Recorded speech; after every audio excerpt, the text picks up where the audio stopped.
Alright guys, this is the 3.5 notes completion as we take a look at equations of parallel and perpendicular lines. So let's jump straight into the two theorems that we have for this lesson today. And its main concept today is as we analyze the slopes of parallel lines are going to have the same slope, and it should make sense, right? Rise over run to be parallel, looking like the same thing. And also a little caveat to this, any two vertical lines are also parallel since their slopes are undefined.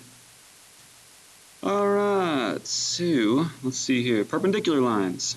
Now this slope we refer to as the negative reciprocals. Their products are -1 to be perpendicular. So one's going uphill, one's going downhill. And again, you're looking for the negative reciprocal. Type it so it's a little bit neater for you to see. So the negative reciprocal. So for instance, like 2/3 and -3/2. Your slope were 2/3 and -3/2. Then you would be able to determine your lines perpendicular. 1 and -1, that's always a common one also. They are perpendicular.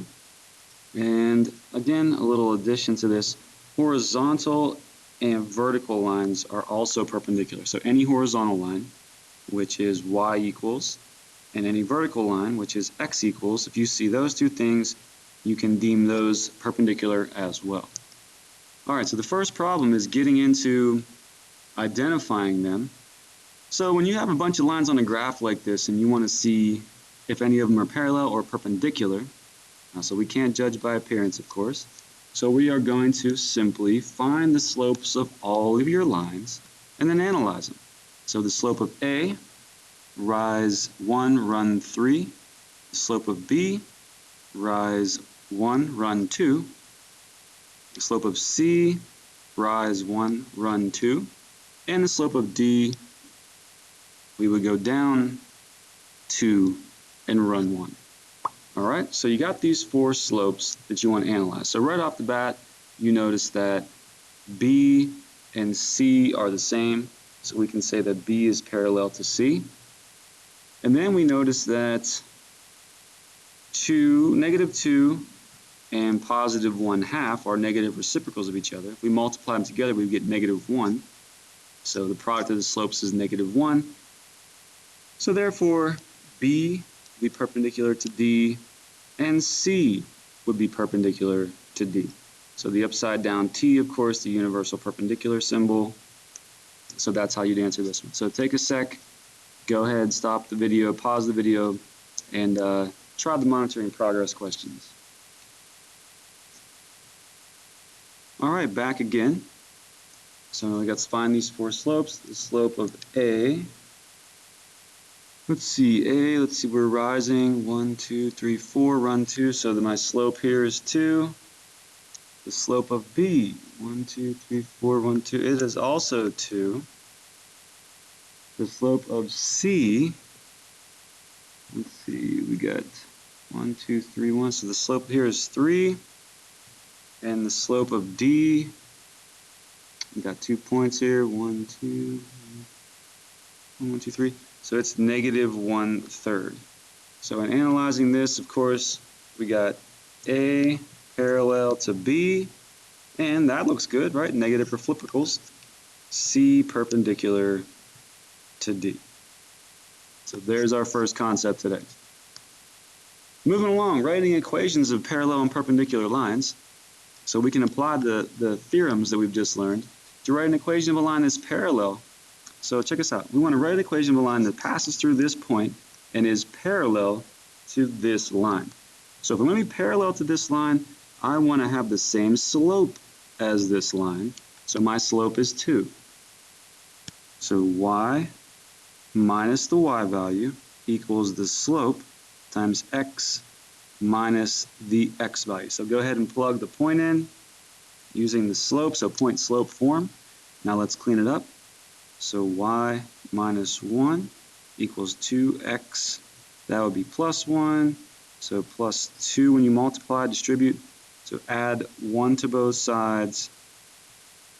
So y equals 2x plus 3. Now, in example 4, big change here, we're going to be perpendicular now. So we're going to pass through this point and be perpendicular to this line. So first off, this line is not in slope-intercept form. So we're in standard form, we want to switch that. So let's subtract 2x on both sides. So we have y equals negative 2x plus 2. So now we can analyze the slope of that line. So first step, up here we didn't have to do it because it was already in slope-intercept. So go ahead and put it in slope-intercept. So now, if your slope is negative 2, we want to be perpendicular to that. So now we want a slope of positive 1/2. So now go ahead and use point slope form because we have a point and the slope. So y minus the y value equals the slope times x minus the x value. Distribute. And then add 3 to both sides.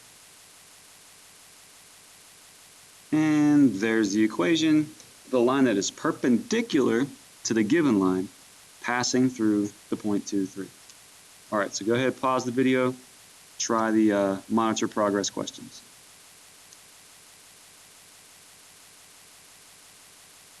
All right, welcome back. So the first one, now we want to do part A and part B. So part A is coming at me with parallel to this line, passing through 1, 5. So the slope is 3, so I want to keep it the same to be parallel. So now y minus the y value equals the slope times x minus the x value. So y minus 5 equals 3x minus 3. Add 5 to both sides, y equals 3x plus 2. Part B, that was A. Part B says, all right, let's be perpendicular now. So now the slope that you want is negative 1/3. So we analyze the 3 and we say, let's be perpendicular to that. Point is still 1, 5. So y minus the y value equals the slope times x minus the x value. Y minus 5 equals 1/3 x minus 1/3. All right. Now we want to add 5 to both sides here. And let's see, hold on a second, I forgot my negative. So you can see how simple it is to make a mistake. So my slope is negative 1/3, so that makes this positive. Negative on that, positive on that. So now we add 5 to both sides, we have negative 1/3 x plus 5 1/3. So what's your signs? As you go through, okay, so number 5, how do you know that the line's x equals 4? Well, that's a vertical line. And y equals 2, that's a horizontal line. So we know that all horizontal and vertical lines are perpendicular because of that little side note we had all the way back here. Horizontal and lines are perpendicular to vertical lines. So that's where we're coming at with that. So as soon as you see an x equals and a y equals, you know they are perpendicular. All right, final concept today is find the distance from a point to a line. So I'm going to give myself some room here and take a look at how we want to determine. So let's just see what's going on here in this problem. We're at this point 1, 0, and we have a line here, y equals negative x plus 3. We want to know how far apart the point is from the line. So now in this particular problem, you could probably do it faster, a different way, but in general, like when we get to this one, for instance, we need to have a general rule of thumb for how we would determine how far apart a point and a line are. Well, the shortest distance between 2 points, right, the straight line postulate, we want to be perpendicular to the line from the point. We're going to measure this somewhere, we want to measure the perpendicular distance. So we got to find the line that is passing through 1, 0 perpendicular to the given line. So the first step is just like what we did in example 4. And it'll always be like that. So we're passing through this point, and we want to be perpendicular to this line. So the given slope on this line is -1, so the slope we want is +1. And then, of course, we're passing through 1, 0. So 1, 0. So what would that look like? Y minus the y value equals the slope times x minus the x value. So we clean this up, and we get y equals x minus 1. So that's the equation of this line right here. All right. Now, why do we get that? Because now we can determine the point of intersection of the two lines. So that is going to be step 2. We got to find out where those lines intersect so that we can find the distance between our given point and that line. So it's going to be the intersection. So your Algebra 1 teacher, maybe they refer to it as solving these equations simultaneously, or setting them equal to each other, use two equations to write and solve a system of equations. Basically, what you want to do now, my friends, is you have to take the equation you just found and the original equation, that is this equation and this equation, and set them equal to each other to see where they intersect. So you have y equals up there and y equals there, so set the two right-hand sides equal to each other. So it's going to go a little something like this. -x plus 3 equals x minus 1. So I'm taking the two equations and setting them equal to each other. That is step 2. All right. So add x to both sides, add 1 to both sides. So 4 equals 2x, x equals 2. And then we want to take this. Now remember, you're finding a point here.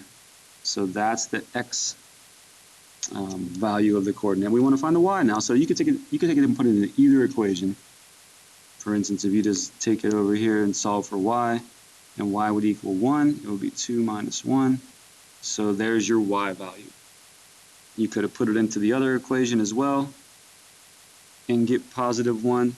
So either way you want to do it. All right. Now the last step, now that we've found that point, 2, 1, we want to find the distance between our original point and the point we just found. So we got to use the distance formula. We want to find the distance between 1, 0 and 2, 1. So distance formula, and I'll provide this for you guys on the quiz if we forget it from chapter 1. It's the change in x, so you'd have 2 minus 1 squared plus the change in y, 1 minus 0 squared. So the square root of 1 plus 1, the square root of 2, is approximately 1.4. We'll just round to the nearest tenth on these types of problems. So there you go, my friends. That's a long one. So go ahead, pause the video, try the monitor progress, see how you do. Follow these steps.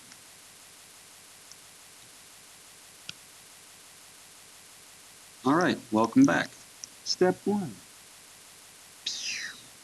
The distance from point 64 to the line there. So the first thing I want to do is I want to have a line perpendicular. So my slope that I want is going to be -1 because the slope there is +1. And then I want to pass through 6, 4. So I'm going to say y minus the y value equals my slope times x minus the x value. So y minus 4 equals -x plus 6. So y equals -x plus 10. Right? So now there's my new equation. I set it equal to my original equation, giving me x plus 4 equals -x plus 10. Solve this, so 2x equals, subtract, so it's +6. So x is 3. So now plug that back into either equation, and you get y equals 7. Again, I just took that. It looks like it's easiest to plug it in right there. So x is 7. So now I got a new point. So I'm looking now at the 0.64, the 0.37, and finding the distance between those. 6, 4, and 3, 7. So how does x change? Well, that's 6 minus 3 squared, 4 minus 7 squared. So it's the square root of 3 squared. Let's cut to the chase here. So I've got 9 plus 9 is the square root of 18, which is about 4.2. So hopefully you got 4.2 on this bad boy. If not, back it up, see where you erred. But that is the process of finding the distance from a point to a line. A lot going on. Algebra, baby. Throwing it back, old school. All right. Watch this as many times as you need to get this down. Peace.